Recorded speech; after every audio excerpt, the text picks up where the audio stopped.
दक्ष news, सामान्यांच्या हक्कासाठी नेहमी दक्ष।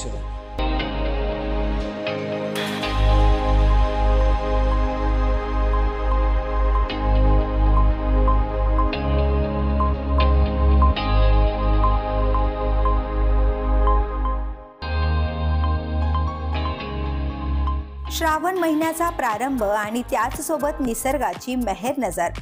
मनमाडसह नांदगाव आणि चांदवड तालुक्याच्या पंचक्रोशीत आज सकाळपासून मध्यम स्वरूपाच्या पावसाच्या सरी कोसळल्यात। गेल्या महिनाभरापासून डोळ्यात पावसाच्या थेंबांची आस धरून बसलेल्या शेतकऱ्यांना आज मोठा दिलासा मिळालाय।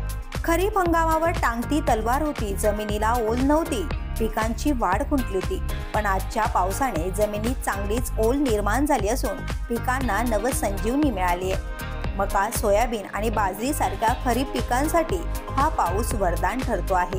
विशेषतः मका पीक सध्या वाढीच्या महत्त्वपूर्ण टप्प्यावर असून या पावसामुळे त्याला मोठा फायदा होणार आहे, असं शेतकरी रतन संसारे यांनी म्हटलंय।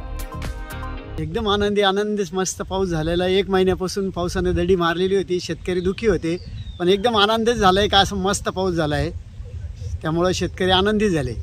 पाऊस झाल्यामुळे तुम्हाला अजून काय काय फायदा झाला? तुम्हाला फायदा आमच्या या मक्का जळून चालल्या होते, बाजरी जळून चालली होती, त्या कांद्याचे रोपं वगैरे यांच्या आधी हे झालं, पण एवढंच करावं सरकारने का आता सध्या पाऊस झाल्यामुळे आनंदित आहे। फक्त खादी उपलब्ध करून द्यावं एवढीच फक्त विनंती करतोय आम्ही, बस याच्या पुढे काही अपेक्षा ठेवत नाही।